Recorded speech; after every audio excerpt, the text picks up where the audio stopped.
साथियों, नमो बुद्धाय, जय भीम। आज हम एक ऐसी शख्सियत और ऐसे व्यक्तित्व की बात करेंगे जो हमेशा अपने साथ मिट्टी के मटके जैसा एक पात्र रखा करते थे।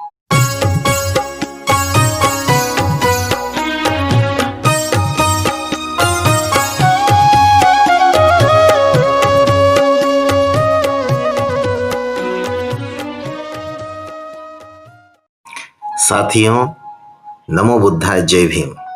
आज हम एक ऐसी शख्सियत और ऐसे व्यक्तित्व की बात करेंगे जो हमेशा अपने साथ मिट्टी के मटके जैसा एक पात्र रखा करते थे। इसी में वे खाना खाते और इसी में पानी भी पीते थे।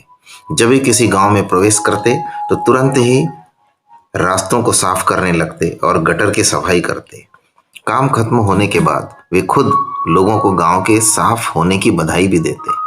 गांव के लोग उन्हें पैसे भी देते और वे उन पैसों का उपयोग सामाजिक विकास और समाज का शारीरिक विकास करने में लगाते।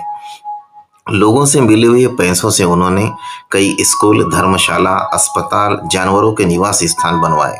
गांवों की सफाई करने के बाद शाम को वे कीर्तन का आयोजन करते और अपनी दिनचर्या कीर्तन के माध्यम से लोगों को बताते और समाज कल्याण का कार्य करते थे। उस शख्सियत ने महाराष्ट्र के कोने कोने में अनेक धर्मशालाएं, गौशालाएं, विद्यालय, चिकित्सालय और छात्रावास का निर्माण कराया। यह सब उन्होंने भीख मांग मांग कर किया, किंतु अपने सारे जीवन में इस महापुरुष ने अपने लिए एक कुटिया तक नहीं बनवाई। उन्होंने धर्मशालाओं के बरामदे या आसपास के किसी वृक्ष के नीचे ही अपनी सारी जिंदगी बिता दी। इसलिए गुरुदेव आचार्य जी ने ठीक ही बताया है कि एक लकड़ी, फटी पुरानी चादर और मिट्टी का एक बर्तन जो खाने पीने और कीर्तन के समय ढपली का काम करता था, यही उनकी संपत्ति थी। उन्हें महाराष्ट्र के कई भागों में कहीं मिट्टी के बर्तन वाले बाबा, कहीं चितड़े गोदड़े वाले बाबा, ऐसे नामों से पुकारा जाता था। कई वर्षों तक उनका नाम अज्ञात था। यद्यपि बाबा अनपढ़ जरूर थे, लेकिन थे बड़े बुद्धिवादी। महाराष्ट्र में मटके के टुकड़े को गाड़गा कहा जाता है। माता सुखुबाई और पिता झिंगरा जी के पुत्र का नाम देबूजी ढिंगराजी जानोरकर था। 23 फरवरी 1876 को महाराष्ट्र के अमरावती जिले में सेणगांव अंजन गांव में इनका जन्म हुआ था। प्यार से माता पिता इन्हें डेबूजी कहा करते थे। पिता की मौत हो जाने से उन्हें बचपन में अपने नाना के यहाँ रहना पड़ा। वहाँ उन्होंने खेती का काम शुरू किया। 1905 से 1917 तक वे अज्ञातवास में रहे। इसी बीच उन्होंने जीवन को बहुत करीब से देखा। अंधविश्वासों, बाह्य आडंबरों, रूढ़ियों तथा सामाजिक कुरीतियों और दुर्व्यसनों से समाज को कितनी भयंकर हानि होती है, इस बात का उन्हें भली भांति अनुभव था। दीन दुखियों तथा उपेक्षितों की सेवा करना वो ईश्वर की भक्ति मानते थे। धार्मिक आडंबरों का उन्होंने प्रखर विरोध किया। उनका विश्वास था कि ईश्वर न तो तीर्थ स्थानों में है, न मंदिरों में, न मूर्तियों में। गरीबों को ईश्वर मानव समाज में विद्यमान मानते थे। मनुष्य को चाहिए कि वह ऐसे गरीबों को भगवान मानकर पूजे। भूखों को भोजन, प्यासे को पानी, नंगे को वस्त्र, अनपढ़ को शिक्षा, बेकार को काम, निराश को ढाढ़स और मूक जीवों को अभय प्रदान करना ही वो भगवान की सच्ची सेवा मानते थे। डेबू झिंगराजी जानोरकर साधारणतः संत गाड़गे महाराज या गाड़गे बाबा के नाम से जाने जाते थे, जो महाराष्ट्र में सामाजिक विकास करने के लिए साप्ताहिक उत्सव का आयोजन भी करते थे। अनेक कार्यों में राजनीतिक दल, सामाजिक संस्थाएं आज भी उनसे प्रेरणा ले रहे हैं। वे कहा करते थे कि तीर्थों में पंडित, पुजारी सब भ्रष्टाचारी होते हैं। धर्म के नाम पर होने वाली पशु बलि के वे बहुत विरोधी थे। यही नहीं, नशाखोरी, छुआछूत और धार्मिक बुराइयां तथा मजदूरों व किसानों के शोषण के प्रबल विरोधी थे। अपने कीर्तन के समय वे लोगों को अंधविश्वास और भावनाओं के विरुद्ध शिक्षित करते रहते थे। गाड़गे महाराज लोगों को कठिन परिश्रम, साधारण जीवन और परोपकार की भावना का पाठ पढ़ाते रहते थे। हमेशा जरूरतमंदों की सहायता करने को कहते थे। यह अपनी पत्नी और अपने बच्चों को भी इसी राह पर चलने के लिए कहा करते थे। गाड़गे बाबा संत कबीर की तरह ही ब्राह्मणवाद, पाखंडवाद और जातिवाद के विरोधी थे। वे हमेशा लोगों को यही उपदेश देते थे कि सभी मानव एक समान हैं, इसलिए एक दूसरे के साथ भाईचारे एवं प्रेम का व्यवहार करें। पूजा के उन फूलों से मेरा झाड़ू ही श्रेष्ठ है, ऐसा वे कहा करते थे।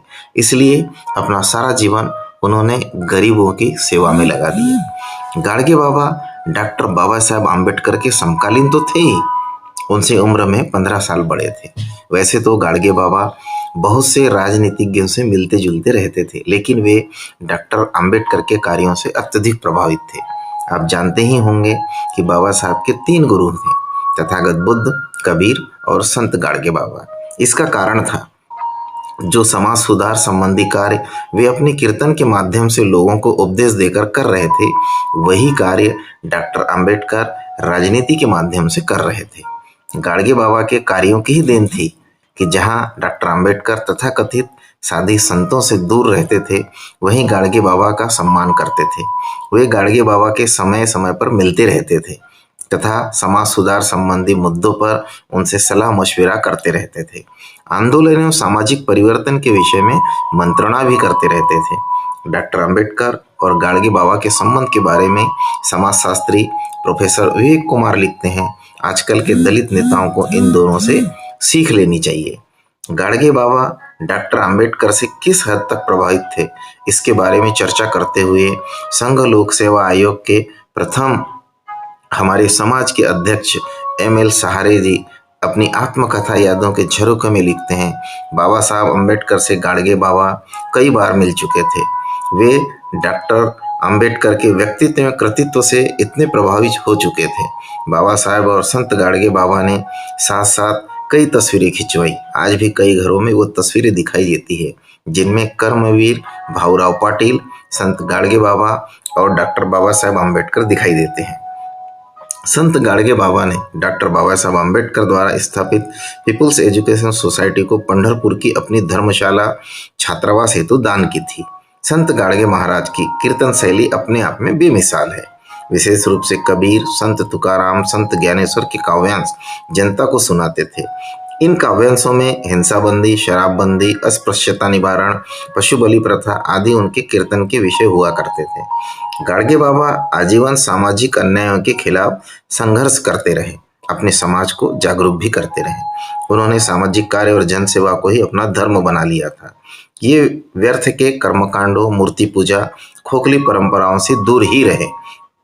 अस्पृश्यता को सबसे घृणित और अधर्म मानते थे। उनका मानना था कि ऐसी धारणाएं धर्म में ब्राह्मणवादियों ने अपनी स्वार्थ सिद्धि के लिए की है। उन्होंने शिक्षा के महत्व को इस हद तक प्रतिपादित किया था कि यदि खाने की थाली भी बेचना पड़े तो उसे बेचकर शिक्षा ग्रहण करो। हाथ पर रोटी लेकर खाना खा सकते हो तो खाओ, लेकिन विद्या के बिना जीवन अधूरा है। वे अपने प्रवचनों में शिक्षा पर उपदेश देते समय डॉक्टर अंबेडकर का उदाहरण अवश्य प्रस्तुत करते थे और कहते थे, देखा बाबा साहेब अंबेडकर अपनी महत्वाकांक्षा से कितना पढ़े हैं। शिक्षा कोई एक वर्ग की ठेकेदारी नहीं है। एक गरीब का बच्चा भी अच्छी शिक्षा लेकर ढेर सारी डिग्रियां हासिल कर सकता है।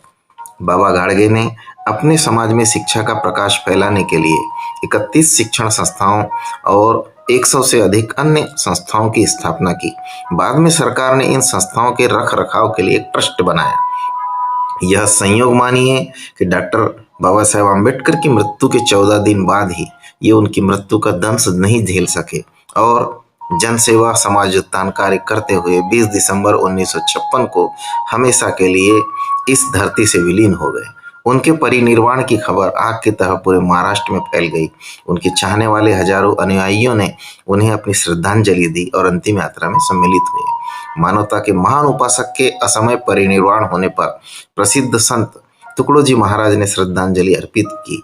उन्होंने बुद्ध की तरह ही अपना घर परिवार छोड़कर मानव कल्याण के लिए अपना संपूर्ण जीवन समर्पित कर दिया। उनके समाज सुधार संबंधी कार्यों को देखते हुए डॉक्टर बाबा साहब अम्बेडकर उन्हें ज्योतिबा फुले से भी सबसे बड़ा त्यागी और जनसेवक कहा करते थे। इतना ही नहीं, बल्कि 1 मई 1983 ईस्वी को महाराष्ट्र सरकार ने नागपुर विश्वविद्यालय को विभाजित कर अमरावती यूनिवर्सिटी संत गाडगे यूनिवर्सिटी के नाम से अलग की। भारत सरकार ने भी उनके सम्मान में कई पुरस्कार जारी किए। उनकी 42वीं पुण्यतिथि के अवसर पर 20 दिसंबर 1998 को भारत सरकार ने उनके सम्मान में डाक टिकट जारी किए। उन्हें सम्मान देते हुए महाराष्ट्र सरकार ने 2001 में ग्राम स्वच्छता अभियान भी प्रारंभ किया। आज वे हमारे बीच नहीं हैं, लेकिन उनकी शिक्षाएं आज भी प्रासंगिक है। उनसे हमें प्रेरणा लेने की जरूरत है। उनका जीवन कार्य केवल महाराष्ट्र नहीं, पूरे भारत के लिए प्रेरणा का स्रोत है। ऐसे महापुरुष को उनके 65वें पुण्यतिथि पर सत सत नमन। जय भीम, नमो बुद्धाय। अगली बार फिर मिलेंगे अंबेडकरी मिशन की एक और शख्सियत के साथ में। तब तक के लिए नरेंद्र मेश्राम भोपाल से आपसे आज्ञा चाहता हूं।